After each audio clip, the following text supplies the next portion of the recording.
Hi, everyone. This is Hannah Renan, And I'm Christina Brown. and you are listening to Two Moms and a Couch.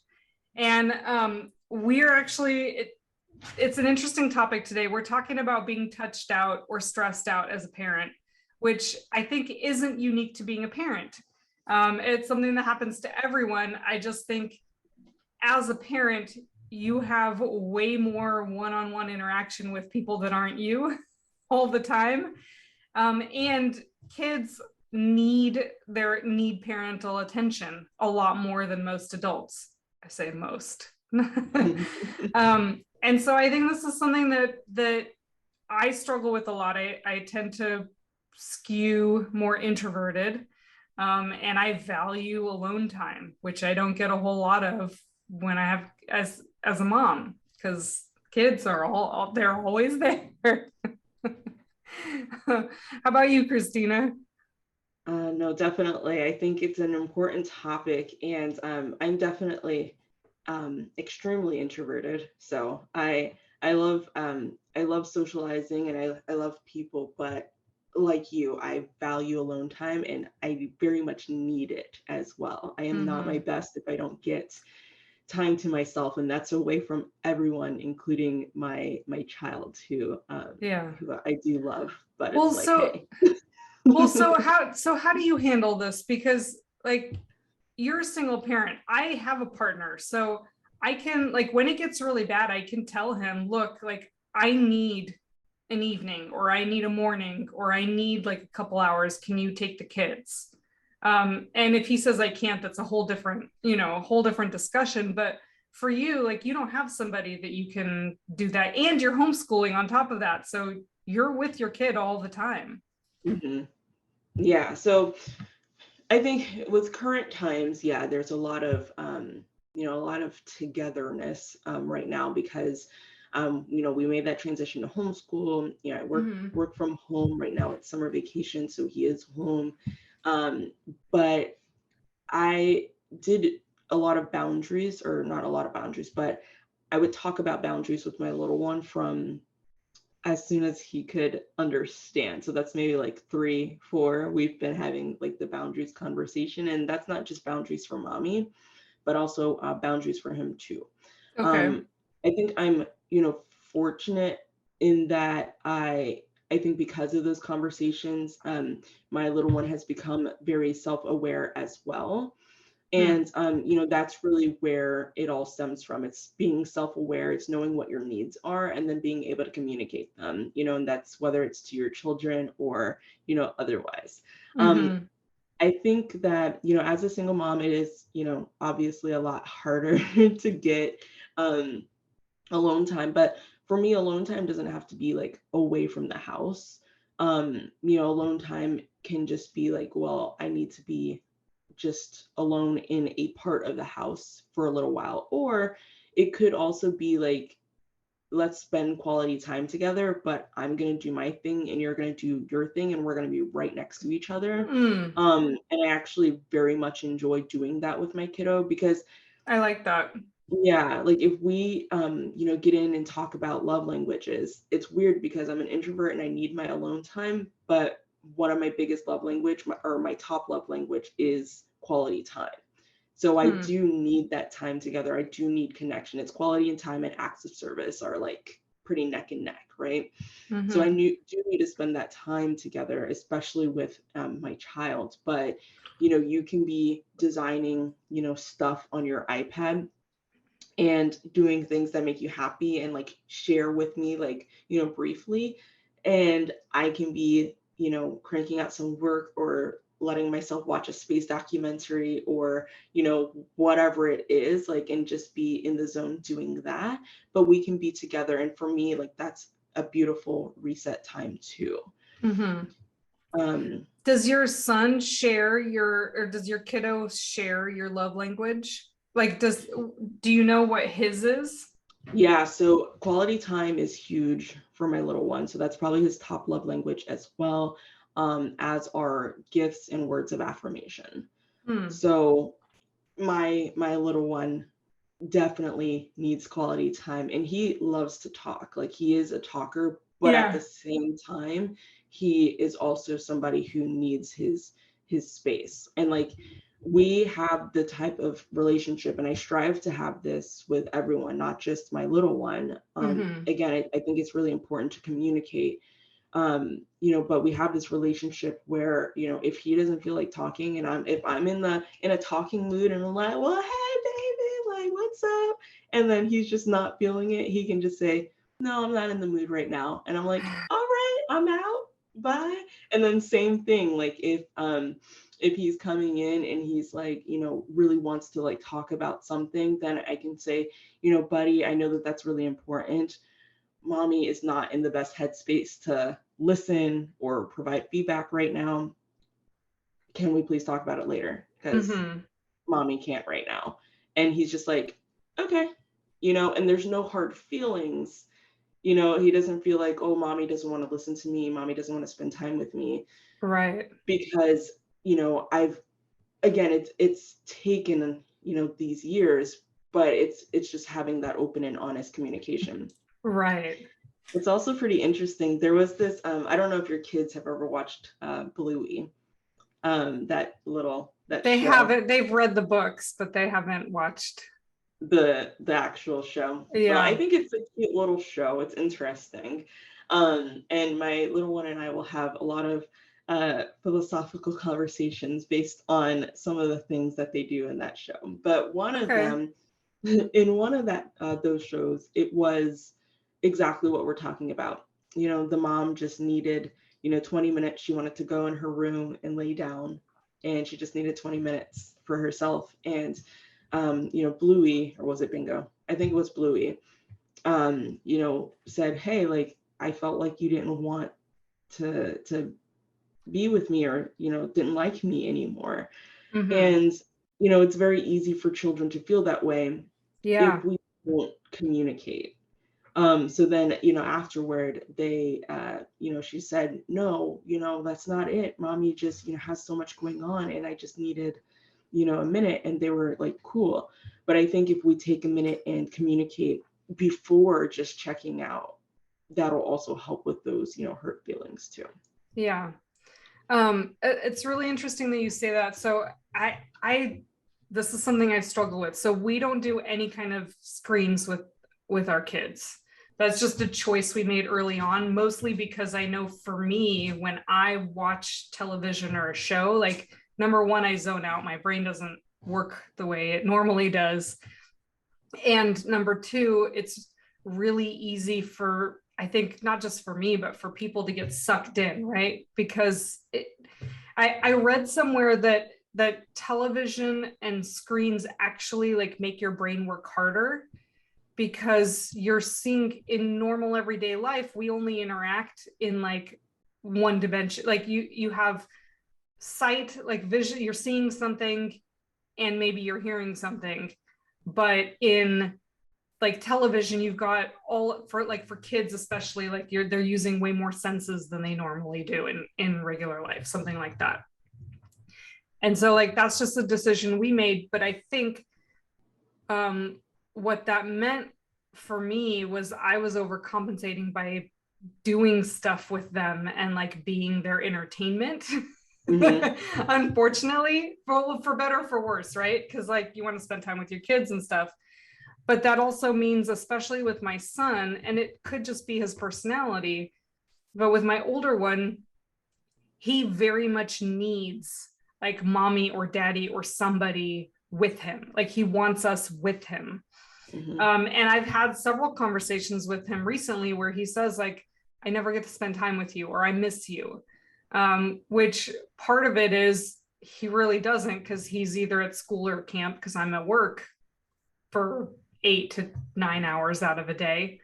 And he's away during that time. But the other part is that, you know, as parents, like we work and we have the kids, but the work touches it, like it stresses us out too. As an attorney, I work a stressful job. So like there have been days where I'm not necessarily in the best headspace at the end of the day, and he's just getting to spend time with me. Mm-hmm. And so Yeah. it's been this struggle, like how, and I try to explain, um, you know, mommy's not just sitting at home, like I'm working. And I think it's doubly hard because when my son was little, I would leave to go to the office every day. So like Yeah. if he was with a nanny, he would see me leave and then come back at the end of the day. I work from home now. I'm Yeah. 100% remote. And so even when they're like, if he's homesick, he sees me sitting in front of a computer. That doesn't look like work to kids, right? Yeah. Yeah. No, I think that, I mean, I do think that like once they get to a certain level of cognition, they can understand that it is work. I think there are like a couple of different things like we could chat about there, um, but I think the first part is like I completely like I do get it like in terms of like just being like zapped, you know what I mean? Like completely like energy is like done at the end of, a work day. And that was one of the bigger reasons that I got out of corporate, especially being like an executive in the corporate world, in Mhm. the banking industry as a woman Yeah. and a woman of color. Like it was a lot. Yeah. It was a lot. So I get it. Like, and it was working like crazy hours. Honestly, like that's when I realized that I always knew that working for somebody else wasn't right for me. But when I went into that type of role, for those 3 years, I definitely wasn't at my best in terms of like how I was when I came home. I was still Mm. doing all the things, like we still like hung out, we still did all the things on the weekend. So, I was still present. And I Hmm. would get a lot of commentary from the other moms in the corporate world, like, oh, you're a different type of mom, oh, you're so patient, and this, that, and the other. But for me, it's like, well, I want to be a mom, like regardless of what the work is that I'm doing. Right. But they didn't see that, no, I wasn't actually showing up as my best. I am somebody who has a pretty long fuse when it comes to like getting like upset, but I knew for myself that actually no, my fuse had gotten pretty short. Yeah. Like for me as a person, and I wasn't able to just not get annoyed by little things that are not actually annoying because it's just a kid like banging a pan. Yeah. But I'm like, do you need to be After a banging the whole pan day. though? Yeah. Yeah. And I never wanted to be that type of Hmm. mom. Not that there's any like shade around that, but I just wanted to be able to be supportive and encouraging of my kid. And like because of my interest in psychology, like just Hmm. let him be a kid, and not put my own I guess baggage over top of that, you know what I mean? Yeah. Or so I completely understand that. Like, and that's a whole nother, like there needs to be like a maybe decompression routine. Cause I know like when I had a longer commute, the commute sucked, but I would put on an audiobook, and then I would come home, or I would pick up my little one, who from my mom who was watching him, and then we would drive, another 35 minutes from my mom's house to our house, Right. when he was little, like little. Yeah. But that, our commute from the office to, him to pick him up at my mom's house, having on an audiobook like that would be decompressed time. Okay. When I had a little bit of, less of a commute, or I was, working in the corporate world and then also volunteering at the school and then going back to the office because I was spending so much time at the Yeah. school and blah, blah, blah, blah, blah.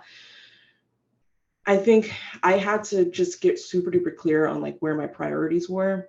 Hmm. And priority is never work for me.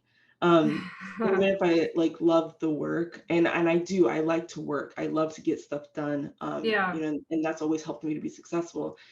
Um, I know that the health and well-being of my kid is more important, and I'd rather structure my work around that. Like I don't want to not Hmm. work. I can never like not contribute in some way, Yeah. but I have to like do it around like my kids' needs. And then once I made that switch, like with my corporate work and, showing up for my kid, it did become a lot easier for me to stop being as fatigued by the work, because I gave more to my kid than I was giving to the work, Hmm. as opposed to the other way around. It's a really interesting perspective, because when I think about the idea of like, I mean, and I've tried a whole bunch of different things. As I think we talked before, did you call it like serial side hustler or something like that? Yeah, yeah. Yeah. What was it again? Chronic. Yeah, we Oh were like, yes, we're chronic chronic side side hustlers. hustler. Yeah. And to be honest, like I don't need to do a side hustle. Like I make very good money at my job. It's more like I'm constantly looking for, and actually, as we're talking about this, I'm just thinking maybe this is why none of this stuff has stuck. The idea of being solely dependent on like a business for income as opposed to like going to a job is very overwhelming for me, because I know what the reality of running a business is. When you go to a job, you just show up for work, like you do your best. I consider myself to be very like conscientious and hardworking, and I put my all into my job. But when I sign out for the day, I'm done. Like I'll check, and if something's going on, I'll be available, but I don't have to worry about the administrative side of actually running the business. Like if the Hmm. website goes down, I'm not the one calling people to figure out how to fix it. Like if a business contract falls through, that's not something I'm responsible for, right? Like I have my silo I'm responsible for, that's it. The idea of having to be responsible for the whole thing is very overwhelming for me now that I think about it. Mm. Because it's No. all on you. Yeah. No, I definitely hear that. And I think that that is a mindset shift that, folks also have to make Hmm. if, being self-employed is whether or not it's right for them. I know for me, like going in and like just getting a paycheck doesn't work for me. Yeah. Like for me, I don't like the 8 to 5 structure. I can't Yeah. stand it. I don't think it's effective or efficient. I don't think that it's necessary.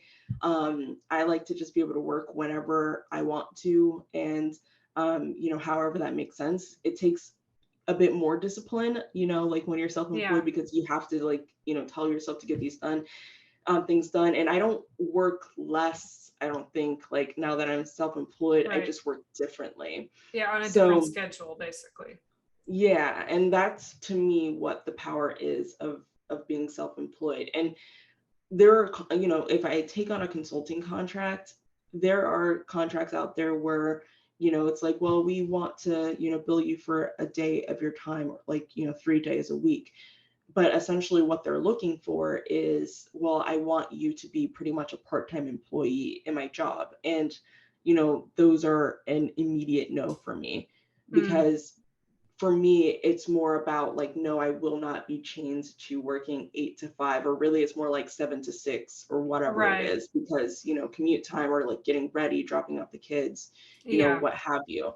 And I find that that structure, um, takes away from me being able to show up for my kid. So, I'm, Mm. I guess, more willing to take on the risk and stuff like that. And I love strategy and stuff like Yeah. that. Like, so I'm not as like freaked out by it as like some folks would be, just because, I do like that, the game of Right. it a little bit. So I will say, I But don't think it's the like the I don't think it's the actual running of the business. I'm an employment lawyer now, but I did bankruptcy law beforehand, and I know exactly what happens when people don't manage their businesses well. And mhm, I think this goes back to what we were originally talking about, which is overwhelm as a parent. I think it's maybe 10 times easier to become overwhelmed as a parent than it is like without kids. And that's not to minimize, people without kids certainly get overwhelmed just by different things. I think with kids, because you have one or more human beings that are pretty much completely dependent on you, not only to survive, but also to grow into like decent human beings, which is what I'm concerned about. Mm-hmm. There's a lot more pressure on how you do that. And we could have a whole different conversation about like human, behavior and like how much influence we as parents actually have on kids' behavior and all that other stuff. That's not the topic for today's call, for today's podcast. But I think that adds to sort of anything else that we experience in our day-to-day life. Yeah, no, definitely. Like for me, like the way my kid turns out and his ability to be, strong and confident, like, on his own 2 feet is more important to me than I think any other aspect of parenting, but so is being able to provide a Yeah. good life. And that's, like travel, giving him the opportunity to try things, Mm-hmm. and that all comes with a price tag, right? Yeah. So I definitely agree that there's more pressure in terms of like wanting to take risks, essentially. But I think I look at it more as, well, what's going to allow me to show up as my best self? Yeah. What's going to ultimately make me happy? Because that's the only way I can show up as the best parent I can be. If I'm Mm-hmm. miserable, even if we think we're not letting the kids see They'll that we're see it. miserable, they'll see that we're miserable. They'll Well, pick kids up are on so that. perceptive. Mhm. Yeah, and they'll absorb, indirectly that, okay, well, even if I'm in a job that I hate, I just have to do it because I need the money, or, because it's a paycheck. And that's not a mindset that I want my Yeah. kid to develop. Even now, like, I will be like as honest as I can, like about that stuff. And I'll say, like, listen, I think it's really important for you to, do work that you enjoy, but I'm not interested in being, a hypocrite either. Like, I'm not going to say, like, hey, no, you like take risks, go for it, go for your dreams, but me be chained to a 9 to 5 that makes me Right. miserable. I'd rather see him see me like, grinding and doing the hard things, um, but being happy, and like, Mm-hmm. talking about those things so that, then he's willing to do it too, Hmm. to go, for his goals. Because I tell him, I'm like, life isn't easy. Like, it's not easy for anyone. And Yeah. we all have different like challenges, and like, yeah, having kids, like, you know, maybe adds to that. But I do try my very best not to look at it that way, because that's a choice that I made, to have a child. So, like, and we have a Yeah. choice, in that. So I try not to be like, oh, I'm a mom, I'm a parent, like, life is so much more difficult. Well, no, it's not. I made a choice, Well, Um, okay, but I think you can make a choice and be fully 100% on board with that choice, but still acknowledge that the result or the consequences of that choice are that you've now added something to your life that creates challenges. Not that you can't overcome them, not that you can't do it, or I that you believe can't in, figure out how to do it well, yeah, but that it does create challenges that you wouldn't have otherwise had. Doesn't yeah, there's no like judgment or connotation on that choice. yeah, I don't think that, obviously, yes, there are the challenges. I just mean, for me personally, Yeah. I don't look at it that way. I Okay. look at it more as like, this is just part of my life. You know what I mean? Because Hmm. I want to be, a mom. And I'm I'm not going to look at being a mom or a parent as a crutch or an excuse, like, not to go for what I want. And I think it's Mm-hmm. really easy to do that. It's really easy to do that with anything, but it's Yeah. easy to do that, like, especially when you have children. I think that I hear that a lot, like, well, when the kids are older, I will, do X, Y, and Z. And that X, Y, and Z could be like get out of this marriage that I don't want to be in. It can be like finally start a business. It can mean, it could be move or whatever. And I think there's power in, sacrificing for your children, but then there's also power in communication Mm-hmm. and like being like, okay, well, I don't want to screw up my kid. And it's really important for me not to screw up my kid. So, how do I still get to do this thing that I want to do that's going to make me happy? And by me being happy, it's going to ultimately make me a better parent. How do I Mm-hmm. still get to do this and still make sure that I don't screw up my kid? Yeah. Even if I upset them right now, like in the moment, Yeah. how do I deal with that discomfort and know that I'm, in this moment upsetting my kid, but making sure that in the long run, it's going to benefit both of us or all of us if Yeah. there's And multiple. I And I think that's so that's I how think I that's look so at my life. yeah, I think that's so valuable and it's a really great way to look at it. I think where most people struggle is how do you know what's going to make you happy? Because if you've never done it before, you can yeah, and I say this because like the reality, my perspective and the reality of life is you just try things. Like Yeah. you think something might work and it might make you happy and you try it. And if it doesn't work, then there's no shame in saying, you know what? That was not a good idea. Like Yeah. let's move on to the next thing. And exactly, and that's the power of like the openness, the transparency, and the like in the communication and being honest.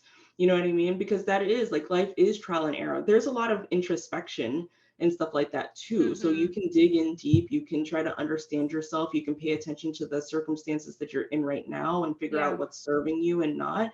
I think a lot of times when we do try something or if we're in something, it's a lot easier for us to figure out, well, this is not working for me.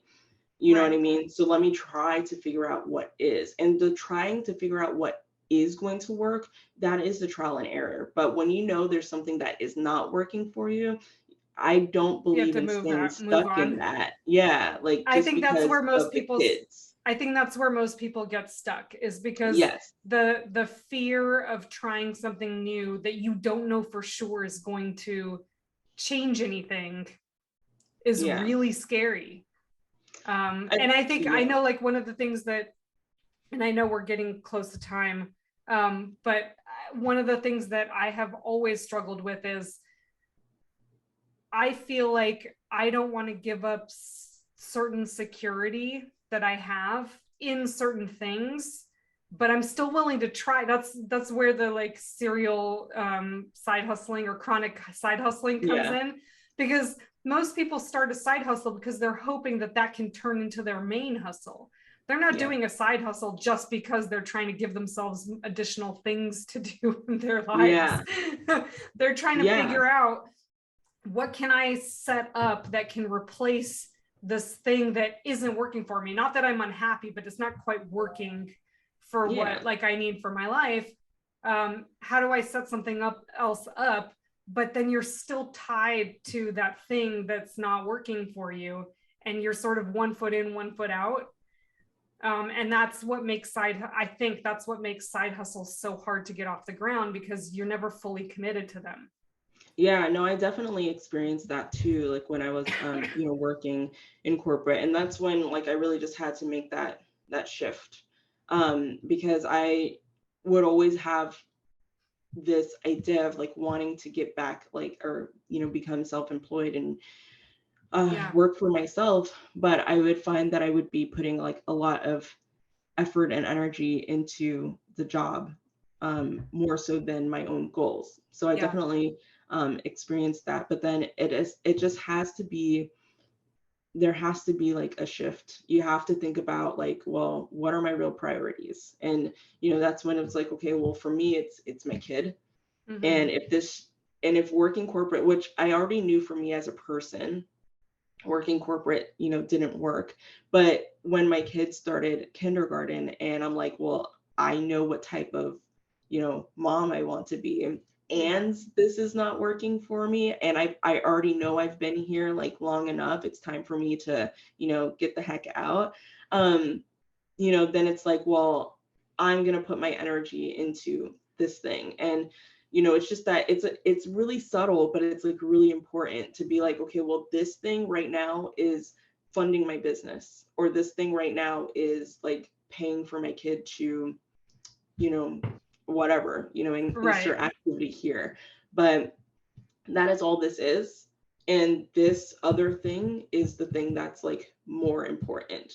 So my Hmm. thoughts are going to be like on this thing. And I was a horrible employee. Like I was very effective for the organization. I got a lot of stuff done, but don't get me wrong. Like I was a really bad employee. Like I know I'm not like cut out for working. Like, I mean, my bosses didn't think so, right? Like Right. I was top talent in their eyes, but I wasn't a good employee. Like I would spend a good portion of my day, like honestly, like researching or working on or thinking about the things that I wanted to be working on. Mm-hmm. And then I thought about that too. I'm like, that really isn't fair for them or for me. Like I Yeah. could continue to sit here and give them, 30% of my effort and still be top talent to them, or I can go ahead and then give like what, like maybe 50% of my effort like to my kid, and then 20% to like my side hustle, or I can shift that and give like 70% of my effort to my kid, 30% to my side hustle, which is now my main hustle, and Right. be happier. So I think and then I just think that there's a lot of power too. It wasn't like immediate success, either. Like I was Yeah. making six figures in the corporate world, but I got to a point where I was like, no, I don't want to do this no more. So I left, and I didn't really have like a job or anything like that lined up. I just went and I hustled. And I took on my first coaching client. I would work. I took on a consulting job as well, and I worked overnight at the Hard Rock in Tampa as a Oh. cigar, yeah, as a cigar server. Oh, So, wow. Okay. so, but I didn't hide any of that from my kid either. Like I was like, Hmm. listen, mommy is making less money now, but mommy is not going to let you feel that. We're still going to be doing the things. We're still going to go have fun. Mommy still wants to be able to contribute to your classroom, to your school, take you on cool and exciting vacations. Um, but mommy has to work a little bit differently. And, I let him see that like progression and stuff. Hmm. Um, and I think that there's value in that, because there is no getting it right in life. Yeah. Like, we can marry the wrong person, Mm-hmm. and we can you know start the wrong job, and then start the wrong job again and again and again, right? Yeah. We can start a business that fails, but know that we really do want to work for ourselves, to start another failing business, and then another, and then another, and then finally 10 years later, like hit our stride. Like Yeah. that is how life works. And I think that if we use as an excuse, the fact that or the thought that we can't like take the risks as a parent, instead of using it as an opportunity to lead by example, Mm-hmm. I feel like we can hold ourselves back um, for no reason. Yeah. Well, and that ties into the topic we'll be discussing next time on our next podcast, which is self-care. Because I think that's a popular word that's sort of thrown around a lot, especially nowadays. Everyone's talking about self-care. And I think when you get stressed out or touched out, that's sort of the next step. How do you care for yourself? And sometimes it's boundaries, as we started talking about at the beginning, and sometimes that's other things. So we will touch on that in the next episode. But this was great. And I think we should certainly revisit this conversation, because it's broader than just getting stressed out. It's how do you handle sort of everyday life things Yeah. that get thrown at you. And I know for a long time I struggled with that until I met a friend of mine who actually just moved to Colorado. Um, and she has her own business, and just she's the first person I ever saw that, like, we talked about doing something and then she just did it. Like there was no like months of like thinking about it and researching, and she was just like, okay, let's try it, let's do it. Yeah, totally. And that was an incredible, amazing experience to like watch her just make a decision and just go for it, Yeah, because decision most people making don't is do that. everything. Yeah, yeah. Decision making is everything. Yeah, I think that'll be a great conversation to tap into for sure. Yeah. Yeah. All right. Well, thank you everybody so much for listening. You've been listening to Two Moms and a Couch, and please stay tuned. Check out some of our other episodes. We've got 4 up, and we look forward to having you join us on the next one. Bye. Bye.